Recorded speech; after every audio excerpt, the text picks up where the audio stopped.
अगर उद्धार खो सकता है तो वापस कैसे मिलेगा? आज शायद ब्रजेश भाई के साथ हमारी इस डिबेट सीरीज का आखिरी वीडियो होगा। इस डिबेट सीरीज का शीर्षक था उद्धार खो सकता है कि नहीं। तो डिबेट तो यहीं खत्म हो जाएगी, लेकिन इसके बाद भी हम कम से कम एक वीडियो जरूर बनाएंगे उन आयतों को समझाने के लिए जिनको दिखाकर कुछ लोग तर्क करते हैं कि उद्धार खो सकता है। तो मैं उन आयतों का संदर्भ के साथ सही व्याख्यान समझाऊंगा। तो आइए आज की डिबेट शुरू करते हैं मेरी उस वीडियो क्लिप से जो ब्रजेश भाई ने अपने चैनल पर दिखाई थी। अगर कोई कहता है कि भाई अगर आप पाप करेंगे तो आपका उद्धार खो जाएगा, तो मेरा सवाल यह है कि अच्छा, तो फिर मुझे उद्धार वापस कैसे मिलेगा? क्या बाइबल में ऐसा कुछ लिखा हुआ है कहीं पर? अब जैसा कि मैंने पहले बताया हुआ है कि मेरा जो वो पुराना वीडियो था वो इस विषय से संबंधित था कि जो लोग ये कहते हैं कि भाई उद्धार के बाद अगर आप कोई पाप करते हैं तो आपका उद्धार खो जाएगा, वो ब्रजेश भाई के तर्क से संबंधित नहीं था। ब्रजेश भाई का कहना ये है कि नहीं, अगर आप पाप करते हैं उद्धार के बाद तो आपका उद्धार नहीं खोएगा, लेकिन अगर आप उन पापों की क्षमा नहीं मांगते हैं मरते दम तक, तब तक का टाइम है आपके पास, लेकिन नहीं मांगते हैं किसी वजह से किसी भी पाप की क्षमा, तो आपका उद्धार खो सकता है। लेकिन मैं जो यहाँ कह रहा था वो इस विषय पर था कि जो लोग कहते हैं कि भाई तुम्हारा उद्धार तो खो गया होगा क्योंकि तुम तो इतने पापों में जी रहे हो उद्धार के बाद भी। तो समस्या ये आती है कि वहां पर कोई बंदा पूछता है कि अगर ओके ठीक है पास्टर जी, मेरा उद्धार खो गया क्योंकि मैं सच में बहुत पापों में जी रहा था और आपने जैसे बताया कि इतने पाप मैंने किए हैं उद्धार के बाद, तो मेरा उद्धार खो गया होगा, लेकिन अब मेरे जीवन की क्या आशा है? ये एक बहुत गंभीर सवाल है, क्योंकि परमेश्वर आपको आशाहीन कभी नहीं छोड़ता। वो मरते दम तक अविश्वासी को भी मौका देता है कि आखिरी सांस में भी अगर तुम अपने पापों से मन फिरा लेते हो तो तुम्हारा उद्धार हो सकता है। लेकिन जो लोग ये कहते हैं कि नहीं तुम्हारा तो उद्धार खो गया भाई अब, क्योंकि तुम तो बहुत सारे पापों में जी रहे थे उद्धार के बाद, तो अब उस आदमी की आशा क्या रहेगी? उसका तो चर्च जाने से भी कोई लाभ नहीं है, बाइबल उठाकर पढ़ने से भी कोई लाभ नहीं है, प्रार्थना भी अगर वो करे तो भी कोई लाभ नहीं है, क्योंकि वो तो नरक ही जा रहा है। तो मैं ये समझा रहा था कि उस तरह की शिक्षा बिल्कुल गलत है, बाइबल पर आधारित नहीं है, क्योंकि उसमें मानव जाति के लिए कोई आशा ही नहीं रह जाती। जबकि हमारा जो परमेश्वर है वो आशा का परमेश्वर है। जब तक परमेश्वर है तब तक आशा है मनुष्य के जीवन के लिए। यही तो मसीहत की खूबसूरती है जो अन्य धर्मों से अलग है। मसीहत कहती है कि मरने से पहले आखिरी सांस तक भी आपके पास मौका है उद्धार पाने का, अपने पापों से क्षमा पाने का और स्वर्ग जाने का।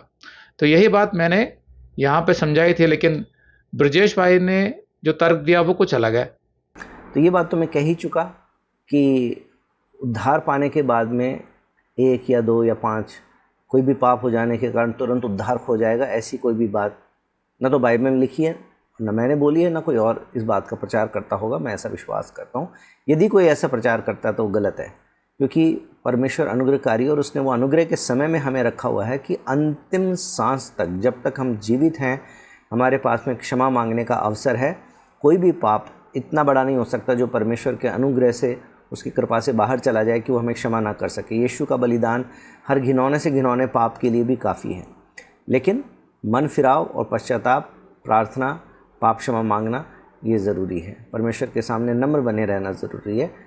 और यदि पाप की क्षमा मांगेंगे तो उद्धार बना रहेगा, और कितना भी हमसे गलत हो जाए तो भी परमेश्वर हमको क्षमा करेगा।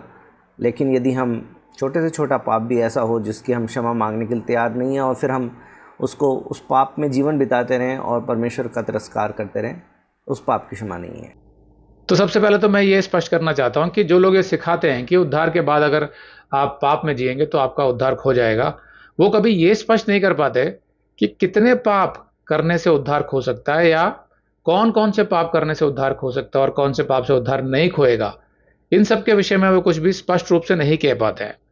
तो जो लोग ऐसे चर्चों में जाते हैं वो सोचते हैं कि भाई ठीक है, हमारे अंदर पाप का स्वभाव है जिसकी वजह से मुझसे कुछ पाप तो हुए हैं उद्धार के बाद भी, लेकिन मैं समझता हूं कि मेरा उद्धार नहीं खोया है। वो अपने आप ही अनुमान लगा लेते हैं। वो कहते हैं ठीक है मैंने क्रोध किया था, तो वो ये भूल जाते हैं कि यीशु ने कहा था क्रोध हत्या के बराबर है, मत्ती 5 में। उसके बाद वो सोचते हैं कि ठीक है मैंने किसी लड़की पर कुदृष्टि डाली थी बुरी भावना के साथ, पर वो तो थोड़ी देर के लिए था, जबकि यीशु कहता है कि अगर तुम किसी स्त्री पर कुदृष्टि डालते हो तो समझ लो तुम उससे व्यभिचार कर चुके। उसके जो स्टैंडर्ड्स हैं वो बहुत हाई हैं, लेकिन वो लोग अपने आप को ये मान लेते हैं कि नहीं, हमने उतने बड़े पाप तो नहीं किए हैं। बाइबल में ऐसा कहाँ लिखा है कि ये छोटे पाप और बड़े पाप और इसके आधार पर उद्धार का फैसला होता है। दूसरा, वो जब दूसरों को देखते हैं तो कहते हैं उसका तो जरूर उद्धार हो गया होगा, क्योंकि वो तो बड़े बड़े पाप करता है। मैंने देखा है कि वो व्यभिचार भी करता है, अश्लील वीडियो भी देखता है, बुरी भाषा भी बोलता है, उसका तो हो गया होगा। ये वो दूसरों के बारे में सोचते हैं। परमेश्वर उसको कैसे देख रहा है वो नहीं सोचता। वो अपने आप को सही जस्टिफाई कर लेता है कि भाई मैं तो फिर भी ठीक हूं, वो ज्यादा बुरा है। गलत डॉक्ट्रिन से ये समस्या होती है। जबकि सही डॉक्ट्रिन क्या है कि पापों की वजह से आपका उद्धार नहीं होता है, उद्धार के बाद भी अगर पाप होते हैं, लेकिन आपको ताड़ना मिलेगी, यीशु से आपकी संगति टूट जाती है।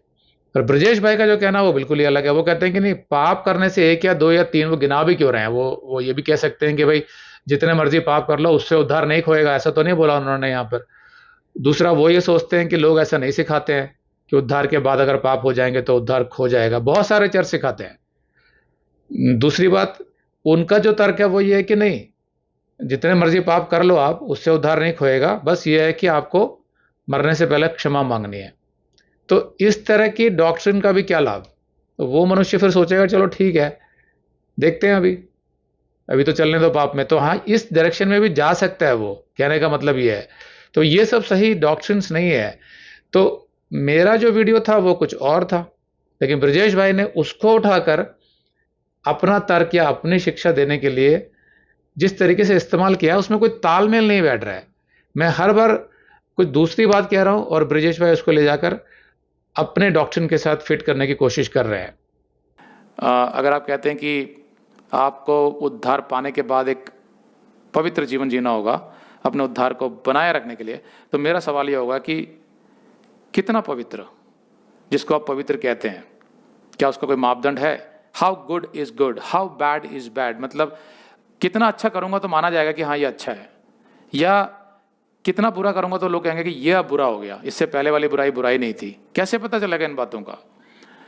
उदाहरण के लिए, अगर एक मनुष्य है जो समझ लो उसका उद्धार हो गया और उसके बाद वो 90 साल तक जीवित रहा और बहुत अच्छे से जिया, उसने कोई पाप भी नहीं किया, हमेशा वचन के आधार पर चलता रहा, लेकिन किसी कारण से अगर उसका जीवन का जो आखिरी महीना था उसमें उसका विश्वास टूट गया, किसी कारण से वो बहुत बीमार हो गया और उससे कुछ पाप हो गया, तो क्या उसका उद्धार चला जाएगा? दूसरी तरफ एक ऐसा मनुष्य है जो पूरे सांसारिक तरीके से जी रहा था, 90 साल तक जीता रहा, उसने कभी परवाह नहीं की परमेश्वर की, सारे पाप करता रहा वो 90 साल तक, लेकिन एक महीना जब वो मृत्यु शैया पर आ गया, मरने को हो गया, तो किसी ने उसे सुसमाचार सुनाया और उसे एहसास हुआ कि वो पापी है। उसने क्षमा मांग ली और उसने यीशु को स्वीकार कर लिया। तो वो एक महीना उसने कोई पाप नहीं किया, अच्छा जीवन जिया, पवित्र। 90 साल पाप में, एक महीना अच्छा, तो उसको तो उद्धार हो गया, वो तो स्वर्ग जा रहा है। लेकिन जिसने 90 साल अच्छा जीवन जिया लेकिन 1 साल वो पाप में चला गया, तो उसका उद्धार हो जाएगा। क्या इसमें आपको कोई न्याय दिखाई देता है? तो इस क्लिप में मैं सिर्फ इतना ही समझा रहा था कि उन दोनों का उद्धार हो गया है। इस बात से फर्क नहीं पड़ता कि कौन कितने साल धार्मिकता में जिया और कौन कितना कम या ज्यादा पाप में जिया। दोनों ने जब मन फिराकर यीशु को स्वीकार किया तो दोनों का उद्धार हो गया, दोनों स्वर्ग जाएंगे। ये प्रभु का न्याय है, मन फिराव जिसे कहते हैं।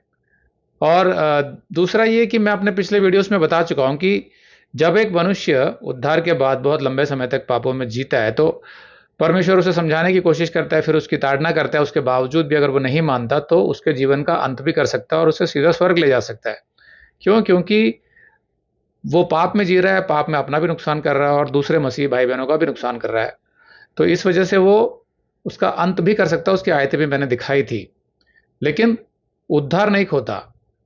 तो ये वाला जो विषय था कि 90 साल अगर उसने अच्छा जीवन जिया और अंत में समझ लो कुछ घड़ी उसने पाप किया जिसकी उसने क्षमा नहीं मांगी, तो वो नरक नहीं जाएगा, क्योंकि उसका उद्धार तो पहले हो चुका था।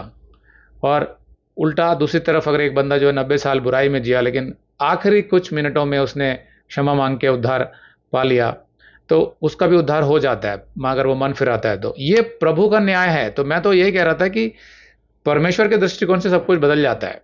जबकि सांसारिक दृष्टिकोण बिल्कुल अलग होता है। संसार में अगर लोग इसको देखेंगे तो बोलेंगे भाई ये तो न्याय नहीं है, लेकिन परमेश्वर का न्याय तो मन फिराव पर रुका हुआ ना। कि और मन फिराव कोई ऐसी चीज़ नहीं है जो आप प्लान करके करेंगे कि भाई मैं अभी नहीं करूँगा, बाद में करूँगा, अभी तो मैं थोड़ा पाप में जी लूँ। नहीं, क्योंकि आपको पहली बात तो पता नहीं कि आपकी मृत्यु कब हो जाती है। दूसरा, मन फिर आपको स्विच नहीं है कि जब मन किया तो आपने ऑन कर लिया।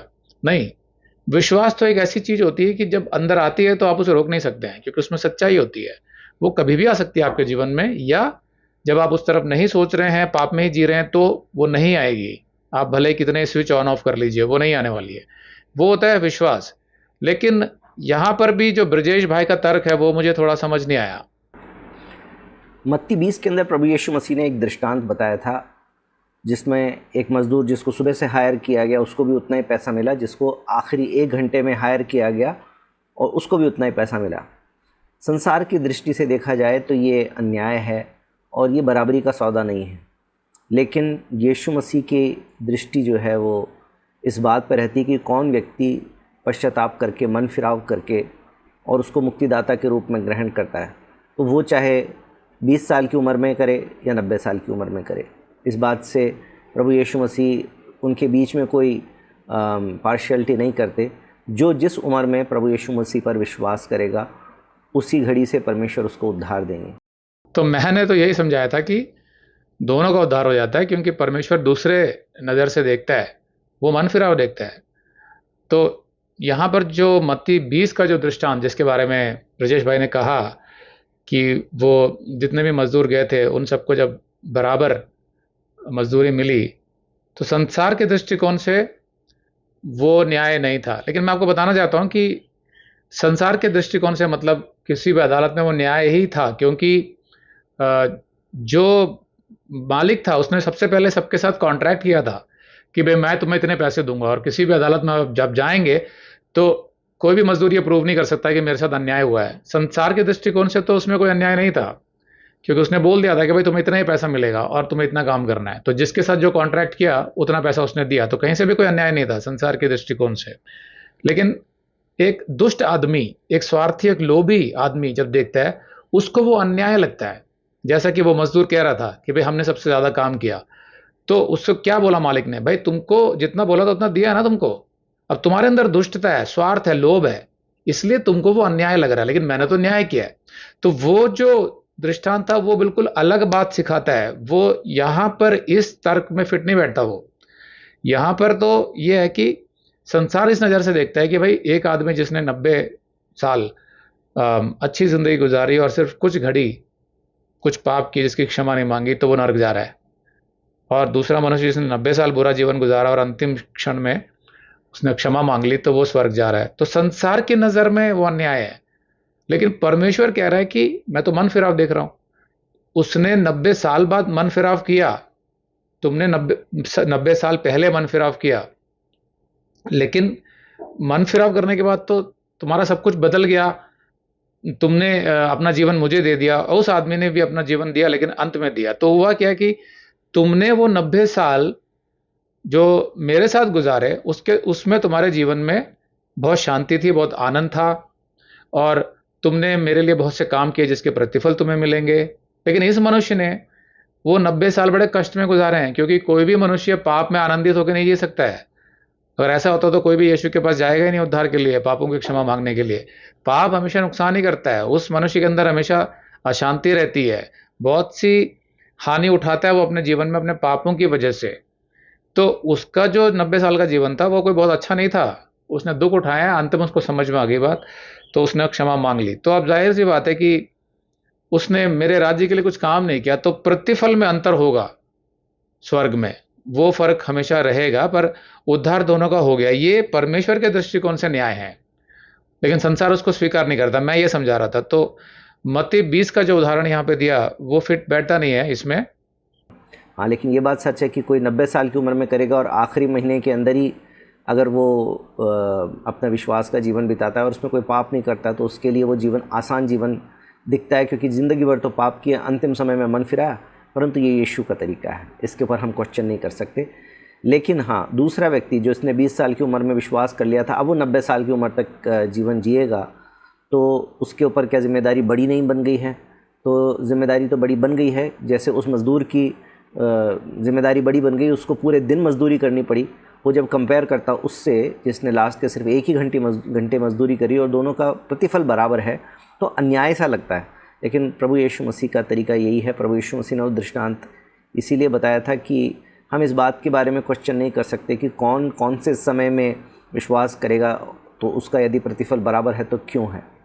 तो यहाँ पर तो ऐसे लग रहा है कि ब्रजेश भाई मेरी ही बात को सपोर्ट कर रहे हैं कि जैसे मैंने कहा कि परमेश्वर के दृष्टिकोण से ये महत्वपूर्ण है कि उसने अपने पापों से मन फिराया तो उसका उद्धार हो गया। अब भले ही उसने 90 साल पाप में जीने के बाद मन फिराया या उसने 90 साल पहले मन फिराया, दोनों का उद्धार हो गया। परमेश्वर की नज़र में यह न्याय है, क्योंकि वो मन फिराव देखता है और मन फिराव बहुत महत्वपूर्ण है परमेश्वर के लिए। तो दोनों का उद्धार हो जाता है, यही बात मैं समझा रहा था यहाँ पर। तो मुझे समझ नहीं आया कि यहाँ पर ब्रजेश भाई का विरोधाभास क्या है। वो भी यही बात कह रहे हैं, लेकिन आगे जो उन्होंने कहा वो थोड़ा कंफ्यूजिंग है, उसको सुनिए आप। 20 साल की उम्र में विश्वास करके 90 साल की उम्र तक जिएगा तो भी पश्चातापी मन जीना पड़ेगा, पश्चातापी मन लेके जीवन जीना पड़ेगा। पश्चातापी हृदय के साथ में अनुग्रह को पहचानते हुए, पवित्रता में बने रहते हुए, प्रभु की आज्ञाकारिता में चलते हुए। इसका मतलब ये नहीं है कि पाप नहीं हो सकता है, लेकिन उस अनुग्रह को पहचान कर, उसके क्रूस को, उसके शरीर जो हमारे लिए तोड़ा गया, उसके लहू को पहचान कर, उसके प्रभु की जो देह को पहचान कर, उसके लहू को पहचान कर जीवन जीता रहेगा। यदि कोई गलती पाप होता है, कोई क्षमा मांगता है, तो उसकी क्षमा मिलती जाएगी और इस प्रकार से अपना जीवन जिएगा। हाँ, उसकी स्ट्रगल लंबी होगी, बजाय उसके कि जो 90 साल की उम्र में एक ही महीना अपना विश्वासी जीवन जी के चला गया और बहुत आसानी से चला गया, जबकि पूरे ज़िंदगी गलत काम किए थे। तो ये बात सच है। वो ज़िंदगी भर जो डाकू था, उसको प्रभु यीशु मसीह ने अंतिम समय में उद्धार दे दिया था। हमारा परमेश्वर का प्रेम जो है वो इतना विस्तृत है कि हम संसारिक रूप से उसको समझ नहीं सकते। वो हमारे लिए थोड़ा अन्याय जैसा भी लग सकता है, लेकिन परमेश्वर हर एक मन फिराने वाले पापी को पाप क्षमा देता है, और जो अपने पापों से मन नहीं फिराएगा उसके लिए पापों की क्षमा नहीं है। तो मुझे लगता है कि ब्रजेश भाई ने यहाँ बहुत कुछ एक्सप्लेन करने की कोशिश करी, लेकिन सब कुछ फिर भी बहुत कंफ्यूजिंग था। एक तो उनका ये जो कहना कि जो मनुष्य 90 साल तक पाप में जिया और अंत में जाके उसने मन फिरा लिया, उसका जीवन तो देखने में आसान लगता है। तो मैं आपको बताता हूँ कि ये गलत स्टेटमेंट है। पापों में किसी का जीवन आसान नहीं होता। वो एक के बाद एक दूसरी मुसीबतों में फंसता जाता है। कभी यहाँ से निकलने का रास्ता ढूंढता है, कभी उसको रिश्वत देता है, कभी यहाँ झूठ बोलता है, कभी वहाँ किसी को धोखा देता है। उसका जीवन जो है ना, एक पहेली की तरह चलता रहता है जिसका कोई समाधान नहीं निकलता। पाप यही करवाता है मनुष्य से, उसका तो नुकसान करता ही है वो, लेकिन उसकी शांति भी छीन लेता है। उसके मन में कभी आनंद नहीं रहता है। वो कभी भी समझ नहीं पाता है कि जीवन का सही अर्थ क्या है। तो अगर वो 90 साल पाप में जिया था, तो उसने बहुत कष्ट उठाए हैं अपने जीवन में, मानसिक, आत्मिक, शारीरिक कष्ट उठाए हैं। उसका जीवन आसान नहीं रहा बल्कि, और साथ में इसी वजह से वो अंत में उसको रियलाइज हुआ।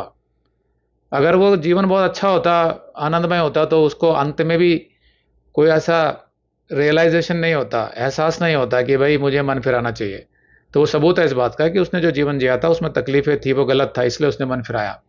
दूसरी तरफ जो मनुष्य 90 साल परमेश्वर के साथ जी रहा है, उसके जीवन में भले ही परीक्षाएं आती हैं, प्रभु डालता भी है उसके विश्वास को बढ़ाने के लिए, लेकिन मैं आपको बताता हूं कि उसके अंदर एक आनंद होता है, इंटरनल जॉय, एक शांति होती है जो यीशु ने वादा किया है कि मैं तुम्हें अपनी शांति दूंगा। तो वो मनुष्य तो बल्कि शांति में जी रहा है।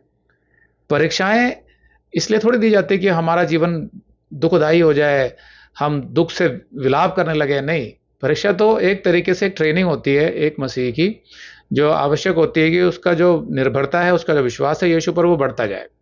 तो भी उन परीक्षाओं के बीच में यीशु हमारे साथ रहता है। और जैसे मैंने आयत बताई आपको पहले कुरिन्थियों को 10:13 में, कि कोई भी परीक्षा ऐसी नहीं है जो जिसके लिए वो हमें सामर्थ नहीं देता और रास्ता नहीं दिखाता उससे बाहर निकलने का। तो भले ही देखने में ऐसा लगेगा संसार को कि भाई ये लोग तो किसी बुराई में नहीं पड़ते हैं, तो इनका जीवन तो बड़ा बोर है, लेकिन हमें पता अंदर से कि हमारे उस जीवन में कितना आनंद है, कितनी शांति है, कितने सारे तकलीफों से हम बच जाते हैं क्योंकि हम पाप में नहीं जाते हैं। तो वो व्याख्यान जो यहाँ ब्रजेश भाई कर रहे हैं उससे मैं सहमत नहीं हूँ। साथ में मैं ये भी कहना चाहता हूँ कि इन्होंने जो कुछ भी समझाया, लेकिन मेरे उस प्रश्न का उत्तर नहीं दिया। हम लोग ये सिखाते हैं कि भाई उस मनुष्य ने 90 साल पाप में जिया, लेकिन अंत में उसने क्षमा मांगी और मन फिराया तो उसका उद्धार हो गया। हाँ, इसमें कोई अन्याय नहीं है प्रभु के दृष्टिकोण से। और साथ में हम ये भी कहते हैं कि एक मनुष्य जिसने उद्धार के बाद 90 साल अच्छा जीवन जिया, लेकिन अंत में उससे कुछ गलतियां हो गई और किसी वजह से उसका मन कठोर हो गया, उसने क्षमा नहीं मांगी, तो भी वो भी स्वर्ग ही जाएगा। यह प्रभु का न्याय है, क्योंकि उसका उद्धार तो पहले हो चुका था, उद्धार कभी खोता नहीं है। तो ये तो फिर भी समझ आता है। लेकिन जो ब्रजेश भाई ने उत्तर नहीं दिया वो ये है कि उनकी शिक्षाओं के हिसाब से वो मनुष्य जिसने 90 साल पाप में जीवन बिताया और अंत में क्षमा मांग ली, वो तो स्वर्ग चला गया। लेकिन जो मनुष्य जिसने 90 साल अच्छा जीवन, धर्मी जीवन बिताया, लेकिन अंत में किसी वजह से, कुछ समझ लो कुछ क्षणों के लिए, 8-10 सेकंड के लिए उसका हृदय कठोर हो जाता है, या उसने कोई पाप था उसके मन में, उसके क्षमा नहीं मांगता वो, तो आप कह रहे हैं कि भाई अब वो नरक जाएगा। क्या इसमें वास्तव में कोई न्याय है किसी के भी दृष्टिकोण से? इसका एक स्पष्ट जवाब नहीं दिया कि इसमें न्याय कैसे है। हमारे हिसाब से तो दोनों का उद्धार हो गया, दोनों स्वर्ग जा रहे हैं, तो समझ में आता है न्याय। लेकिन ब्रजेश भाई के जवाब से मुझे इसमें कोई न्याय दिखाई नहीं देता, जिसका कोई स्पष्टीकरण उन्होंने दिया नहीं। उन्होंने बहुत सारी दूसरी बातें कर दी और ये भी कह दिया कि भाई उद्धार कभी भी हो सकता है, 20 साल की उम्र में, 90 साल की उम्र में, वो तो हम भी कह रहे हैं, लेकिन जो सवाल पूछा गया उसका जवाब नहीं दिया उन्होंने। या तो आप स्पष्ट रूप से कहें कि हाँ भाई ठीक है, वो नरक ही गया मनुष्य, क्योंकि उसने आखिरी के 10 मिनट में जो मन से जो पाप किया, कुछ बुरे विचार लेके आया, उसकी क्षमा नहीं मांगी ना उसने। बाकी जो 90 साल उसने जीवन जिया था, धर्मी बन के प्रभु के लिए बहुत से काम किए थे, वो सब प्रभु भूल जाएगा और अब वो नरक जाएगा। या तो वो ये स्पष्ट रूप से बता दें, तो वो आंसर नहीं मिला मुझे। ये जो आयत जिसको हम बार बार बोलते हैं, यूहन्ना 3:16, क्योंकि परमेश्वर ने जगत से ऐसा प्रेम रखा कि उसने अपना इकलौता पुत्र दे दिया, ताकि जो कोई उस पर विश्वास करे वह नाश ना हो परंतु अनंत जीवन पाए। विश्वास करे, अनंत जीवन पाए। सो मेरा सवाल यह है कि क्या आपने अनंत जीवन पा लिया था जब आपका उद्धार हुआ था? अगर पा लिया था तो फिर वो तो अनंत काल का हुआ ना। तो फिर अनंत काल का जीवन आपसे छीन कैसे सकता है? अगर वो छीन सकता है तब तो आपको अनंत काल का जीवन मिला ही नहीं था, क्योंकि अनंत काल का मतलब तो अनंत काल है जिसका कोई अंत नहीं है। वही तो हर मसीह को मिलता है जिस समय उद्धार होता है, इसलिए उद्धार खो नहीं सकता। मैं आपको सिर्फ ये बताना चाहता हूं कि ट्रांसफॉर्मेशन जो जिसको कहते हैं बदलाव एक मनुष्य में कैसे आते हैं, वो हमेशा प्रेम की वजह से और अनुग्रह की वजह से आते हैं। चाहे वो आपके बच्चे हो, पत्नी हो, कोई भी मनुष्य हो। डर दिखाकर, किसी डर की वजह से किसी मनुष्य में कभी अच्छे बदलाव नहीं आ सकते।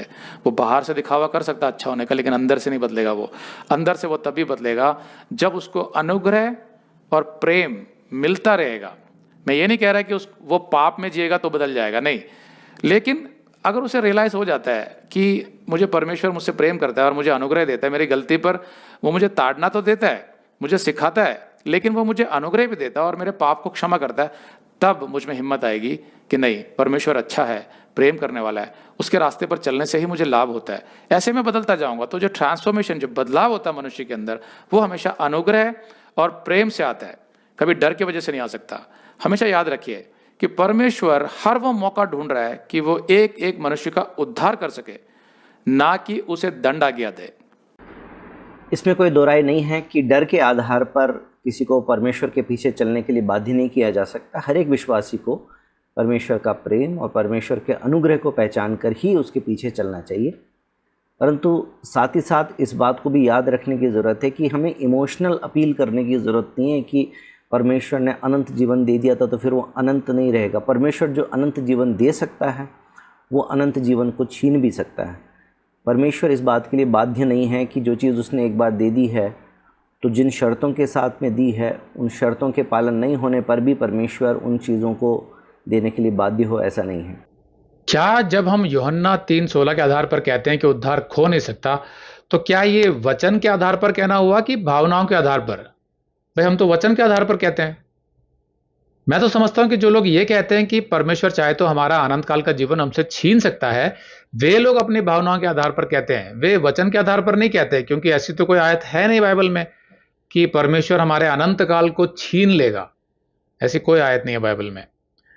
बाइबल के प्रमाण के बिना इस तरह बेबाक होकर कहना कि परमेश्वर अगर चाहे तो आपका अनंत काल का जीवन आपसे छीन सकता है, क्या यह उचित है? तो इसको समझाने के लिए मैं यहां दो दोस्तों की एक काल्पनिक वार्तालाप सुनाता हूं आपको, जिससे समझ आएगा आपको कि यहां पर मैं क्या कह रहा हूं और ब्रजेश भाई क्या कह रहे हैं। एक बार दो दोस्त आपस में बात कर रहे होते हैं। एक का नाम राकेश है और दूसरे का मोहन। तो राकेश कहता है, भाई मोहन, आज मैं तुम्हें एक खुशखबरी देना चाहता हूं। मोहन, अच्छा, क्या खुशखबरी है दोस्त? राकेश, यार कुछ हफ्तों पहले मुझे किसी ने यीशु का सुसमाचार सुनाया था, लेकिन मैंने तब तो उस पर विश्वास नहीं किया। लेकिन फिर मैं उसके विषय में सोचने लगा। फिर मैंने सुसमाचार के विषय में कुछ और जानकारी इकट्ठा की और पाया कि यीशु ही मनुष्य का एकमात्र उद्धार करता है। इसलिए आज मैंने अपने पापों से मन फिराकर सच्चे मन से यीशु को अपना परमेश्वर स्वीकार कर लिया, और बदले में यीशु ने मुझे अनंत काल का जीवन दे दिया, जैसा यूहन्ना 3:16 में लिखा है। फिर मुझे याद आया कि भाई तुम भी तो मसीही हो, तो मैंने सोचा चलकर तुमको भी ये खुशखबरी दे दूं, इसलिए चला आया तुमसे मिलने। मोहन भाई, ये तो बहुत बढ़िया खबर है, लेकिन मैं तुमको एक चेतावनी देना चाहता हूं कि अब अगर तुमसे कोई पाप हो जाए, चाहे अभी चाहे 10 साल बाद, और तुम अपने पाप की क्षमा नहीं मांगोगे, तो तुम निश्चित अपना उद्धार खो बैठोगे और तुम नरक जाओगे। राकेश कुछ सोचते हुए, देखो यार, क्षमा ना मांगने वाली बात मुझे समझ नहीं आई। मैंने तो अपना जीवन यीशु को दे दिया है, इसलिए मैं तो अब उसी के बताए मार्ग पर ही चलूंगा। तो जाहिर है, अगर मुझसे कोई पाप हो जाएगा तो मैं क्षमा मांगूंगा ही ना। लेकिन ये जो तुम कह रहे हो कि मेरा उद्धार खो जाएगा और मैं नरक में जाऊंगा, ये बात मुझे समझ में नहीं आई। क्योंकि यीशु ने जब मेरे साथ वाचा बांधी थी, तो उसने तो मुझे अनंत काल का जीवन दे दिया था। अनंत काल मतलब जिसका कोई अंत नहीं है, मतलब स्वर्ग में कभी ना खत्म होने वाला जीवन। तो अब यीशु मेरे उस अनंत जीवन का अंत कैसे कर सकता है? इसका मतलब तो होगा कि उसने मुझे अनंत काल का जीवन दिया ही नहीं था, केवल मुझसे झूठ बोला था। लेकिन यीशु तो कभी झूठ नहीं बोलता। मोहन, यह बात सही है कि यीशु कभी झूठ नहीं बोलता, लेकिन उसने तुम्हें अनंत काल का जीवन कुछ शर्तों पर दिया था कि जब भी तुमसे पाप हो तो तुम्हें क्षमा मांगनी है। नहीं मांगोगे तो तुम्हारा अनंत काल का जीवन वापस ले लिया जाएगा। राकेश, देखो, क्षमा तो मैं मांगूंगा ही, लेकिन क्या ऐसी कोई आयत है बाइबल में कि क्षमा ना मांगने पर अनंत काल का जीवन वापस ले लिया जाएगा? क्या ऐसी कोई शर्त है बाइबल में या किसी आयत में? मोहन, नहीं, ऐसी कोई आयत तो नहीं है बाइबल में, लेकिन यही सत्य है।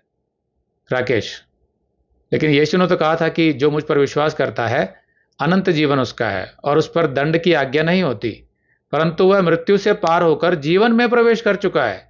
तो मैं तो पापों से मन फिराकर यीशु पर विश्वास करके मृत्यु से पार होकर अनंत जीवन में प्रवेश कर चुका हूं।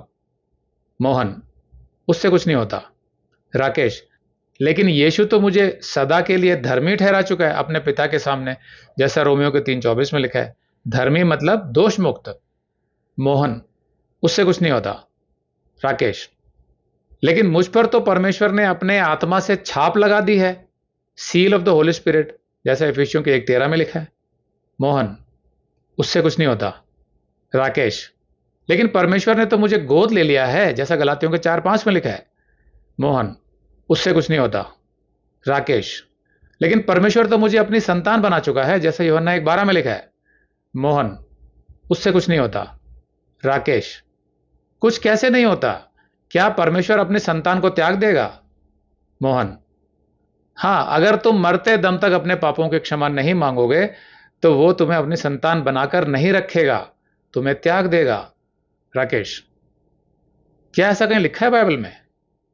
मोहन, नहीं, लिखा तो नहीं है, लेकिन ऐसा ही होगा। राकेश, जब बाइबल में ये सब बातें लिखी नहीं है तो तुम किस आधार पर ये सब कह रहे हो? मोहन, जहां से मैं सीखता हूं वहां तो ऐसा ही सिखाया जाता है। राकेश, तो फिर ऐसा करो भाई कि जहां से तुम सीखते हो तुम वहीं चले जाओ, और जहां से मैं सीखता हूं मैं वहां चला जाता हूं। क्यों, ठीक है ना? मोहन, ठीक है, अगर तुम्हें मेरी बात नहीं माननी तो तुम्हारी मर्जी। परमेश्वर ने हर एक पापी को मन फिराव के साथ में उद्धार दिया है, और मन फिराव के बिना कोई उद्धार नहीं है। मन फिराव यदि नहीं होता, पश्चाताप नहीं होता, पाप क्षमा नहीं मांगता, तो उसका उद्धार नहीं हो सकता है। और जब उद्धार हो गया है तो अपने उस उद्धार में बढ़ते जाना है, अपने आज्ञाकारिता में बढ़ते जाना है, प्रभु की दुल्हन के रूप में तैयार होना है, शनै शनै अपने परमेश्वर के स्वभाव में, उसके स्वरूप में बदलते जाना है। ये हर एक व्यक्ति की जिम्मेदारी है कि पवित्र आत्मा जो हमारे जीवन में हमको यीशु के दुल्हन के रूप में तैयार करने का काम कर रहा है, उसके लिए परमेश्वर की दृष्टि में नम्र और दीन और बने रहें, उसके अनुग्रह में बने रहें, परमेश्वर के प्रेम को पहचान कर उसके पीछे चलते रहें। और जब भी कभी पाप हो जाए तो उसकी क्षमा मांगें और परमेश्वर के प्रेम को अपने जीवन में पहचानें, परंतु अपना मन कड़ा न करें। बहुत पहले मैंने एक संदेश बनाया था कि परमेश्वर के लिए मन फिराव कर्मों से अधिक महत्वपूर्ण क्यों है। तो उसमें मैंने मन फिराव के विषय में विस्तार से समझाया हुआ है, लेकिन यहाँ मैं थोड़ा संक्षेप में बता देता हूँ कि परमेश्वर के लिए मन फिराव इतना महत्वपूर्ण क्यों है कि जो भी उसके पास आता है अपने पापों से मन फिराकर उद्धार पाने के लिए, उसको वो अनंत काल का जीवन दे देता है सिर्फ उस मन फिराव के आधार पर। मन फिराव का मतलब पता है क्या होता है कि जो हमारा हृदय है जिसमें बहुत से पाप हैं, जो सांसारिक है, जो लालची है, स्वार्थी है, उसमें झूठ है, अहंकार है, क्रोध है, नफरत है, सब कुछ है। जब मैं ये हृदय लेके यीशु के पास जाता हूं और बोलता हूं कि प्रभु मैं दुष्ट हूं, मैं आज से अपना हृदय बदलना चाहता हूं, मैं इस तरह का हृदय नहीं चाहता हूं, तू मेरा हृदय बदल दे, तू मेरा जीवन ले ले, मैं तेरी आज्ञाओं पर चलूंगा। ये एक बहुत बड़ा फैसला होता है मनुष्य की ओर से। अगर परमेश्वर के दृष्टिकोण से देखा जाए तो वो सिर्फ इतना ही देखता है। वो ये कहता है कि तुम्हें मैंने सृजा तो है, लेकिन तुम मुझे जानते नहीं हो, पहचानते नहीं हो, क्योंकि तुम्हारे मन में इतना सारा पाप भरा हुआ है। देखने में ऐसा लगता है कि तुम बहुत धार्मिक हो, बहुत सारे धार्मिक रीति रिवाज कर रहे हो, लेकिन मैं तुम्हारी सच्चाई जानता हूं, तुम्हारे हृदय को जानता हूं मैं। उसमें व्यभिचार भी है, उसमें झूठ है, धोखा है, स्वार्थ है, और तुम इसे निकलना नहीं चाहते हो। लेकिन अब मैंने देखा है कि तुम समझ गए हो कि तुम पापी हो और तुम इन सब से निकलकर मेरे बताए मार्ग पर चलना चाहते हो। इसका मतलब पता क्या हुआ है कि उस मनुष्य का हृदय जो था, जो कठोर था पहले, पापों में जो होता ना वो कठोर था, अब वो नर्म हो गया, एक नम्र हृदय बन गया और वो सिखाए जाने योग्य बन गया। कहने का मतलब है कि उससे पहले तक वो बिल्कुल कठोर ही था, उसमें कोई बदलाव नहीं था, वो कभी भी नम्र नहीं था। क्योंकि जो मनुष्य सच्चे परमेश्वर को नहीं जानता, सच्चे परमेश्वर को उसने स्वीकार नहीं किया, वो नम्र नहीं होता। भले ही संसार में देखने में वो नम्र लगेगा, कुछ लोग बोलेंगे बड़ा हम्बल है, बड़ा नम्र है, लेकिन वो नम्र नहीं होता। तो जब वो नम्र हो गया, अब वो उसका जो हृदय समझ लो कि बहुत नम्र हो गया, सॉफ्ट हो गया। अब परमेश्वर कहता है कि अब मैं इसमें अपने वचन के बीज बो सकता हूं इस मिट्टी में, अब ये फल लाएंगे। तो वो परमेश्वर उसके बाद क्या करता है, परमेश्वर उसको ये नहीं कहता है कि ठीक है भाई अब तुम्हारा हृदय नम्र हो गया, लेकिन अभी भी मैं इससे कुछ नहीं कर सकता क्योंकि पता नहीं आगे तुम पाप करके क्षमा ना मांगो कहीं, फिर कठोर कर लो। नहीं, परमेश्वर कहता है कि नहीं, तुमने नम्र कर दिया ना, तो अब मैं इसमें बीज बोऊंगा, उसमें पानी दूंगा, उसमें खाद डालूंगा, उसको सींचूंगा, और तुम्हारे इस हृदय को नम्र बनाए रखने के लिए मैं हर संभव प्रयत्न करूंगा, क्योंकि तुमने ये हृदय मुझे दे दिया ना, अब मेरी प्रक्रिया शुरू हो गई है तुम्हारे जीवन में। तो वो मनुष्य कहता है प्रभु लेकिन मुझसे पाप हो सकते हैं, हो सकता है कि मेरा मन अपनी तरफ से मैं कठोर करने की कोशिश करूं, क्षमा ना मांगू। तो प्रभु क्या कहता है उसको कि तुम निश्चिंत रहो, तुम्हारा उद्धार नहीं खोएगा। ये जरूर है कि जब तुम मुझसे दूर कभी भी भटकोगे तो तुम्हारे जीवन से फिर शांति चली जाएगी जैसे पहले नहीं थी, लेकिन अब तुम्हारा उद्धार नहीं खोएगा, वो मेरे हाथों में सुरक्षित है। ये आश्वासन मैं तुम्हें देता हूं ताकि तुम्हारे अंदर ये आत्मविश्वास आए कि हाँ अब मैं पवित्रता में जी सकता हूं, क्योंकि मेरा उद्धार कभी नहीं खोएगा। जैसे मैं हमेशा कहता हूं कि आप इसलिए पवित्र जीवन नहीं जीते हैं कि आपका उद्धार हो जाए, बल्कि आपका उद्धार हो गया है इसलिए आप पवित्र जीवन जी पाते हैं। तो वो प्रभु की दया और उसके अनुग्रह से हम एक पवित्र जीवन जी पाते हैं। तो उद्धार किसी भी रीति से खोता नहीं है। ये होता है मन फिराव, ये होता है मन फिराव की सुंदरता, जिसको प्रभु स्वीकार करता है कि अब इस मनुष्य का हृदय सिखाए जाने योग्य हो गया। तो ये गलतियां करेगा लेकिन फिर भी मैं उसको सिखाऊंगा। इसीलिए वो पहले ही निश्चित कर देता है कि तुम्हारा उद्धार तो हो गया, अब तुम स्वर्ग के नागरिक बन गए हो, तुम मेरे संतान बन गए हो। ये सारे एश्योरेंसेस, सारे आश्वासन वो शुरू से इसीलिए देता है क्योंकि उसका मन जो है अब नम्र हो चुका है, सिखाए जाने योग्य हो चुका है। तो ये एक अंतर है। तो मैं ऐसा विश्वास करता हूँ कि हर एक विश्वासी को परमेश्वर के उस प्रेम को पहचानते हुए उसके साथ आगे बढ़ना है, नरक के डर से नहीं। लेकिन ये डर नहीं है, ये चेतावनी है और ये बाइबल की सच्चाई है। बाइबल के अंदर उस आग की झील के बारे में लिखा हुआ है और बाइबल के अंदर अंतिम बुक जो है प्रकाशित वाक्य, उसके अंदर जो सच्चाइयाँ लिखी है उससे हम आंखें फेर के या हम अपनी आंखें बंद करके हम अपना आत्मीय जीवन नहीं जी सकते, चेतावनियों को पहचानते हुए। क्योंकि प्रभु यीशु मसीह ने कहा कि अंत में भरमाने वाले लोग आएंगे, तो इसका मतलब प्रभु यीशु मसीह हमको चेतावनी देते हैं कि अंत समय में सावधान रहना है। और भी बहुत सारी बातों से प्रभु यीशु चेतावनी देते हैं, कहते हैं प्रार्थना करो ताकि परीक्षा में ना पड़ो, भरमाए ना जाओ।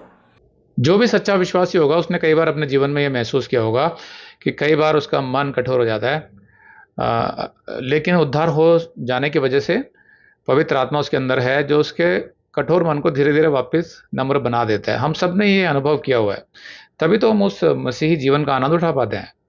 और जो ब्रजेश भाई ने यहाँ बोला कि ये हम सबका कर्तव्य है कि हम प्रभु के वचन में बढ़ते जाएं और जो हम उसकी दुल्हन हैं, हमारी जितनी कमियां वो दूर होती जाएं, हम नम्र होते जाएं, दीन बनते जाएं, ये सब तो हम भी सिखाते हैं, सेम चीज़ें हैं।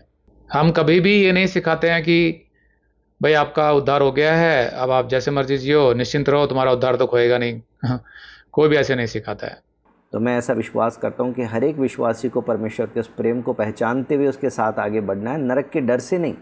लेकिन ये डर नहीं है, ये चेतावनी है और ये बाइबल की सच्चाई है। बाइबल के अंदर उस आग की झील के बारे में लिखा हुआ है और बाइबल के अंदर अंतिम बुक जो है प्रकाशित वाक्य, उसके अंदर जो सच्चाइयाँ लिखी है उससे हम आंखें फेर के या हम अपनी आंखें बंद करके हम अपना आत्मिक जीवन नहीं जी सकते, चेतावनियों को पहचानते हुए। क्योंकि प्रभु यीशु मसीह ने कहा कि अंत में भरमाने वाले लोग आएंगे, तो इसका मतलब प्रभु यीशु मसीह हमको चेतावनी देते हैं कि अंत समय में सावधान रहना है। और भी बहुत सारी बातों से प्रभु यीशु चेतावनी देते हैं, कहते हैं प्रार्थना करो ताकि परीक्षा में ना पड़ो, भरमाए ना जाओ। देखिए, भरमाने वाले प्रचारक वे होते हैं जो एक या दो आयत यहाँ वहाँ से उठाकर बिना संदर्भ के सिखाते हैं और उसका अर्थ घुमा देते हैं। इसीलिए हम अपने संदेशों में हमेशा संदर्भ के साथ सिखाते हैं और साथ में हम उस आयत से जुड़ी हुई अन्य आयतों का भी जिक्र करते हैं ताकि उस आयत का सही व्याख्यान आपको समझ आ सके, जैसा हमने इस सीरीज में भी किया। मत्ती 26:41 कहता है, जागते रहो और प्रार्थना करते रहो कि तुम परीक्षा में ना पड़ो। आत्मा तो तैयार है परंतु शरीर दुर्बल है। तो जहां तक बात आती है परीक्षाओं की और प्रलोभनों की, यहां पर इंग्लिश में जो शब्द है परीक्षा की जगह पर वहां पर है temptation. Watch and pray lest you enter into temptation. तो टेम्पटेशन का हिंदी अनुवाद होता है प्रलोभन, जो शैतान की तरफ से आता है। तो एक तरीके से प्रभु कह रहा है जागते रहो कि तुम प्रलोभित ना हो जाओ संसार से या शैतान से। तो हम ये सिखाते हैं इन आयतों को, लेकिन हम ये भी सिखाते हैं कि जो भी परीक्षा या प्रलोभन आपके जीवन में आते हैं उससे निकलने का रास्ता भी प्रभु ही दिखाएगा। जैसे पहला कुरिन्थियों को 10:13 दिखाता है कि तुम किसी ऐसी परीक्षा या प्रलोभन में नहीं पड़े जो मनुष्य के सहने से बाहर है, और परमेश्वर सच्चा यानी फेथफुल है, विश्वास योग्य है, वह तुम्हें सामर्थ्य से बाहर परीक्षा में ना पड़ने देगा, वरन परीक्षा के साथ निकास भी करेगा कि तुम सह सको। तो देखा आपने परमेश्वर कैसे काम करता है उस मनुष्य के जीवन में जिसका उद्धार हो गया। उसके जीवन में परीक्षाएं तो आएंगी, परमेश्वर की तरफ से भी परीक्षाएं आ सकती हैं, शैतान की तरफ से प्रलोभन आ सकते हैं, लेकिन परमेश्वर रास्ता दिखाता है उसको और उसको सामर्थ्य देता है कि उसको सह सके। उसके सहने से बाहर नहीं होता है वो। मैं तो अपने संदेशों में हमेशा कहता हूं कि हमारे वीडियो देखने से पहले आप परमेश्वर से प्रार्थना करें कि हमारे वीडियो परमेश्वर की ओर से हैं कि नहीं है। फिर बाइबल से भी चेक करें कि हम बाइबल से ही सिखा रहे हैं या अपनी ओर से कुछ सिखा रहे हैं, तभी आप हमारी शिक्षा को ग्रहण करें। अब जो भाई बहन परमेश्वर से प्रार्थना करेंगे कि हमें बाइबल का सही शिक्षक दे, उनकी प्रार्थना तो परमेश्वर अवश्य सुनेगा। अगर हमारी शिक्षाएं गलत होंगी तो परमेश्वर उसकी पुष्टि कभी नहीं करेगा, ऐसा हमारा विश्वास है। बाकी तो आपको तय करना है कौन सही है और कौन भरमाने वाला है, ये तो परमेश्वर ही जानता है। हम ये भी जानते हैं कि जो शिक्षाएं हम पवित्र आत्मा की अगुवाई में सिखाते हैं, आपके अंदर पवित्र आत्मा होने की वजह से वो उसकी पुष्टि करता है, पवित्र आत्मा आपको समझा देता है। तो ये सब बातें हम अपने संदेशों में अक्सर कहते रहते हैं। हमने हमेशा ये देखा है कि जो हमारा उद्देश्य होता है वो क्या होता है, वो सिर्फ बाइबल का ज्ञान देना नहीं होता है। हम देखना चाहते हैं कि क्या आपके जीवन में कोई बदलाव आ रहे हैं। शुरू से हम ये बात कहते भी आए हैं और इसी को ऑब्जर्व करते आए हैं। मैं हमेशा प्रभु से कहता था कि प्रभु हो सकता है कि मैं आपका चुना हुआ ना हूं और मैं अपने आप को समझ रहा हूं कि आपने मुझे बाइबल सिखाने के लिए बुलाया है। तो मैं देखना चाहता हूं कि क्या लोगों के जीवन वास्तव में बदल रहे हैं, सच्चाई में बदल रहे हैं। क्या उनके जीवन में अब ऐसे बदलाव आ गए हैं जहां पर वो यीशु के लिए खड़े होते हैं सच्चाई के साथ। अगर वो चीज़ मुझे दिखाई नहीं दे रही है तो मुझे कोई शौक नहीं है ये मिनिस्ट्री चलाने का और बाइबल सिखाने का भी, क्योंकि मैं उसके योग्य नहीं हूं। मैं कुछ और काम कर लूंगा। लेकिन हमने हमेशा यह देखा है कि जो सबूत होता है वो ये होता है कि किस मनुष्य का कितना जीवन बदला। जीवन बदलने का मतलब ये नहीं है कि वो चर्च में आके बड़े अच्छे से सबसे बात कर रहा है, हेलो हाय कर रहा है, जय मसीह की बोल रहा है, बाइबल भी खोल रहा है, गाने भी गा रहा है। नहीं, चर्च से बाहर जाने के बाद उसका जीवन कैसा है, क्यों, क्या वो अपने ऑफिस में स्टैंड ले रहा है, कभी झूठ नहीं बोलता, कभी कोई बहाना नहीं बनाता, अपना काम ईमानदारी से करता है, कोई हेराफेरी नहीं करता रीएम्बर्समेंट के लिए कि भाई मेडिक्लेम, मेडिकल बिल ज़्यादा दिखा दिए, गाड़ी का खर्चा ज़्यादा दिखा दिया, पेट्रोल का खर्चा ज़्यादा दिखा दिया, या उल्टे सीधे डाल के पैसे बटोर रहा है, इस तरह तो नहीं करता। या अपने व्यक्तिगत जीवन में कि ऐसा तो नहीं कि वो शराब पी के आता हो, अपनी पत्नी को मारता हो, गालियां देता हो, चर्च में भले ही वो सबके सामने बड़ा अच्छा सा बन के बैठा रहता हो। तो हम ये देखते हैं कि उसका जीवन वास्तव में बदला क्या, वो नशे से बाहर निकला, वो जुआ खेलता था, बुरी बातें करता था, इन सबसे वो बाहर निकल पाया है। तो हमने देखा है कि बहुत सी गवाहियां प्रभु ने हमें दी हैं, जिसके आधार पर हमें ये आश्वासन मिला कि जो हम सिखा रहे हैं वो सही है, क्योंकि उनके जीवन बदलते चले गए और उनके अंदर एक आनंद भी आया। कोई डर नहीं है कि उद्धार खो जाएगा, ऐसा तो बिल्कुल भी नहीं हुआ कि उद्धार होने के बाद उन्होंने कहा चलो भाई अब तो अब लाइसेंस मिल गया हमें, अब पाप में चले जाओ वापस। नहीं, कोई भी नहीं गया। जिनका भी वास्तव में उद्धार हुआ हमारी मिनिस्ट्री से जुड़कर, वो लोग पापों में कभी जाना नहीं चाहते हैं। ये बात ज़रूर है कि कभी कभी वो शैतान के बहकावे में आकर गलती कर बैठते हैं, पाप कर बैठते हैं, लेकिन हमने देखा है कि हमेशा उनको पछतावा होता है, हमेशा वो क्षमा मांग कर वापस आते हैं। तो ये सारी बातें देखने के बाद ही हमें पता चला कि हम जो सिखाते हैं वो बाइबल के आधार पर है और वो परमेश्वर की ओर से है, इसलिए हम आगे चला रहे हैं इस मिनिस्ट्री को। तो इन सारी बातों के विषय में जब प्रभु हमको चिताते हैं तो चेतावनी को डर नहीं समझना चाहिए। चेतावनी इसलिए है ताकि पूर्व जानकारी आपको दे दी गई है, तो उस पूर्व जानकारी के अनुसार चलें। यदि मैं आपको बता दूं कि सड़क पर गड्ढा है, गाड़ी धीरे चलाना, संभल कर चलना, और फिर भी यदि आप ना चलें और कहें कि तुम तो मेरे को डरा रहे हो कि सड़क पे गड्ढा है, मैं तो तेज़ चलाऊँगा, तो फिर जब वो गड्ढे में गाड़ी पड़ेगी तो फिर वो आपकी मूर्खता कहलाएगी, समझदारी नहीं कहलाएगी। ये चेतावनी है, डर नहीं है।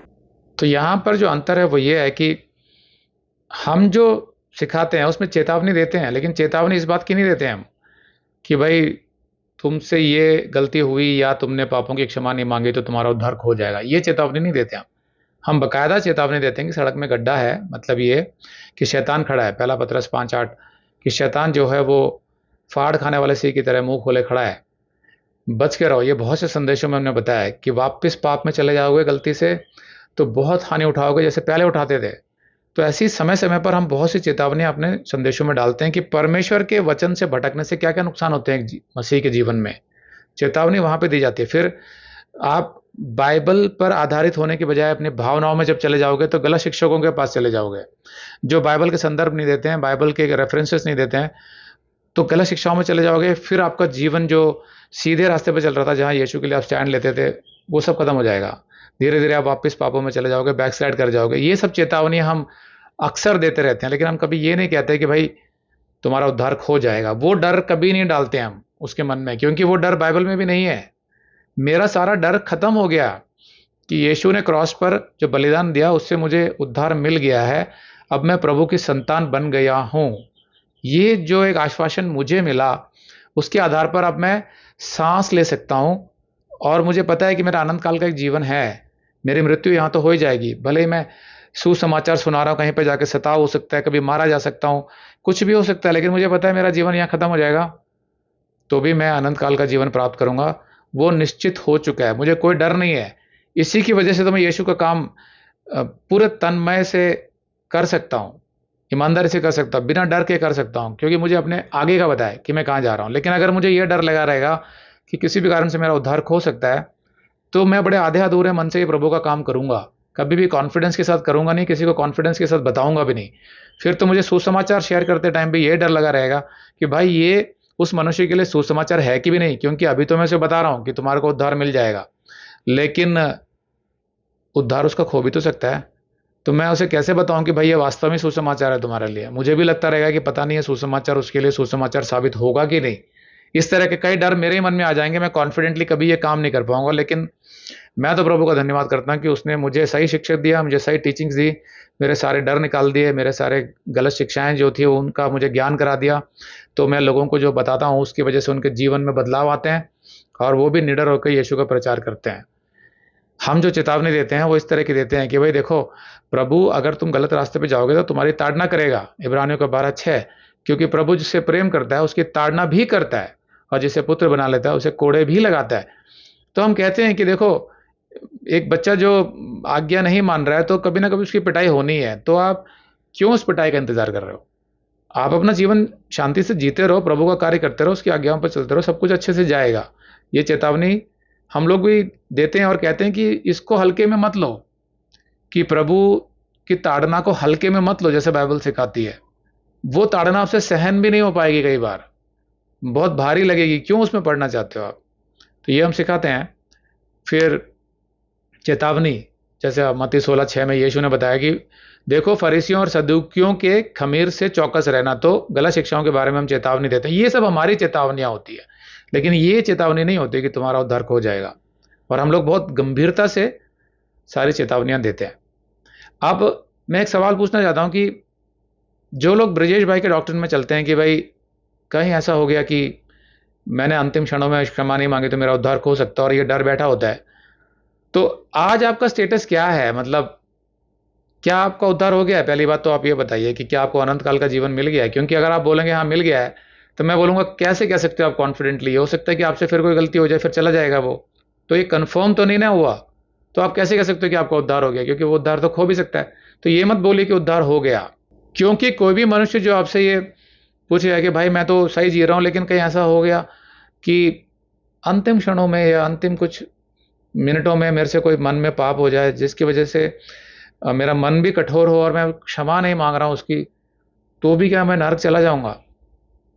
तो आपके पास ना कभी भी एक कॉन्फिडेंट आंसर नहीं होगा। आप ये नहीं बोल सकते हाँ भाई फिर जो तुमने एक दो पाप अपने मन में सोचे और क्षमा नहीं मांगी तो भी तुम नरक ही जा रहे हो। नहीं बोल पाएंगे आप उसको, क्योंकि वो मनुष्य सारा जीवन यीशु के साथ जिया है, सच्चे मन से यीशु के लिए उसने कार्य किया है। हम तो उसे कॉन्फिडेंटली बोलेंगे कि भाई पहली बात तो ऐसी स्टेज आएगी नहीं, जो मनुष्य इतने साल जिया है वो क्षमा जरूर मांगेगा। लेकिन आप कहते हैं कि हो सकता है कि ना मांगे, तो हम कहते हैं कि नहीं मांगेगा, लेकिन हम उसे ये बताएंगे देखो दोस्त तुम्हारा उद्धार तो नहीं खोएगा, लेकिन जिस प्रभु ने तुम्हें इतना बढ़िया जीवन दिया दिया इतने साल तक, और तुम हमेशा क्षमा मांग लेते थे, तो आज भी मांगने में क्या बुराई है? तुम मिलने जा रहे हो अपने सृष्टिकर्ता से, तो अच्छे मन से जाओ, क्या जरूरत है मन में कड़वाहट रखने की? हम उसे ये समझाएंगे उद्धार तो उसका नहीं खोएगा। सारा जीवन आप एक डर के साथ ही काट दोगे अगर आप ये सोचते हो कि भाई मेरा उद्धार खो सकता है किसी भी कारण से, कि पता नहीं कहीं ऐसा ना हो जाए कि अंतिम दिनों में मेरा हृदय कठोर हो जाए और मैं अपने उन दिनों होने वाले पापों की क्षमा ना मांग पाऊं किसी वजह से और नरक चला जाऊं। तो एक डर बैठ गया आपके दिमाग में, भाई आखिर पता नहीं ना कि हमारे हालात कब और कैसे हो जाएं और हमारा मन कठोर हो जाए। इसलिए जब तक आप जीवित हैं आपको कभी पूरी शांति तो मिल ही नहीं सकती, क्योंकि आपका उद्धार तो अभी निश्चित हुआ ही नहीं है। तो फिर आप मसीह जीवन का आनंद कैसे उठा पाएंगे? नहीं उठा पाएंगे। तो इसके आगे जो वीडियो आएगा उसमें डिबेट तो नहीं होगी कोई, लेकिन और भी कुछ आयतें हैं बाइबल की जो थोड़ा कंफ्यूजन पैदा करते हैं कि शायद उद्धार हो सकता है। मैं उनको स्पष्ट करने की कोशिश करूंगा। आमीन।